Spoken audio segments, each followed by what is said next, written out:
not leave for B. Di sini saya kedatangan 5 bintang tamu cantik-cantik dari Universitas Negeri Makassar. Terlebih dahulu kita perkenalan diri dulu dari samping kanan saya. Saya Media Resa Milon. Saya Livalda Salim. Saya Malang Busana. Saya Saya Nur Sansi. Oke, saya ucapkan terima kasih atas keluangan waktunya untuk mendatangi podcast ini.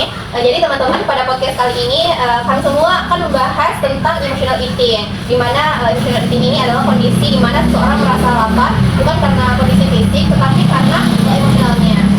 Oke, terlebih dahulu sebelum kita memasuki contoh kasusnya, kita pahami dulu nih, apa sih itu emotional eating? Karena Jadi dalam psikologi ini emotional eating adalah kondisi seseorang di mana mereka itu makan karena pengaruh dari dasarnya. Jadi mereka itu makan dan makan yang menaikkan mood mereka. Misalnya makanan yang manis, seperti coklat, es krim, gorengan atau bahkan makanan pedas. Setelah mereka makan itu, mereka akan merasakan kenyamanan dari dirinya. Nah setelah itu mereka akan merasakan dirinya itu ya misal seperti itu. Jadi emosional eating itu adalah kondisi emosional dari dirinya sendiri. Oke, baik. Jadi emotional eating itu ketika kita ingin merasa lebih nyaman ya, dan kita mencari makan yang sesuai keinginan kita. Tapi kenapa sih Kak Alifah, kenapa saat kita stres itu kita lebih memilih makanan yang berlemak atau yang manis? Kira-kira kenapa? Jadi pas kita stres itu tubuh kita itu otomatis ngeluarin hormon yang namanya hormon kortisol. Nah hormon itu yang membuat kita itu selalu lapar, makanan yang manis, yang kriuk,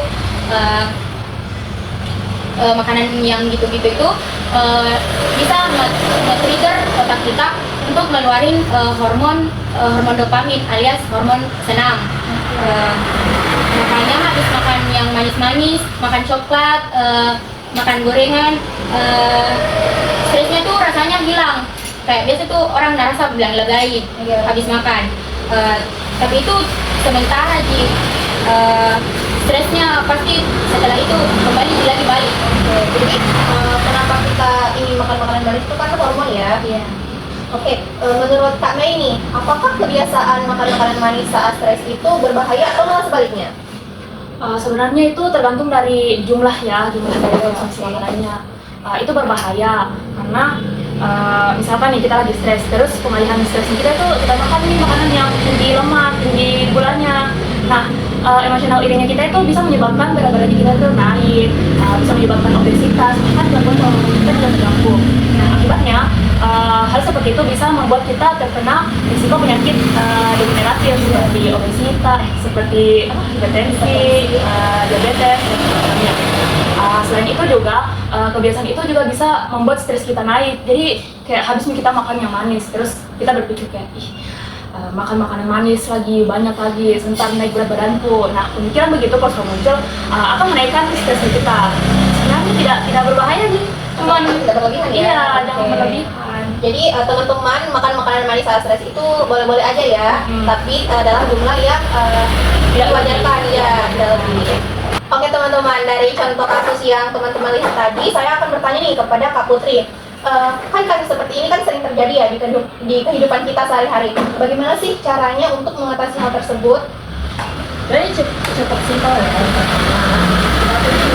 Jadi rasa lapar yang muncul adalah rasa lapar fisik atau rasa lapar emosional. Oke. Kalau rasa lapar muncul tiba-tiba setelah stres, itu biasanya rasa lapar emosional. Oke, ada tambahan mungkin untuk Pak Syamsi? Selain itu, stres juga bisa dialihkan ke beberapa kegiatan positif lainnya, seperti berolahraga ringan, jalan santai, mendengarkan musik, atau pergi menonton untuk menenangkan pikiran dengan menyediakan cemilan sehat seperti buah maupun yogurt, juga membantu mengurangi mengonsumsi makanan tinggi gula maupun lemak. Oke, jadi dari pembahasan dari narasumber kita tadi itu teman-teman dapat disimpulkan bahwa stres itu sendiri berkaitan erat dengan yang namanya emotional eating, yang dimana kondisi psikologis ini dapat mempengaruhi pilihan makanan kita ya, terutama makanan yang tinggi gula dan ini.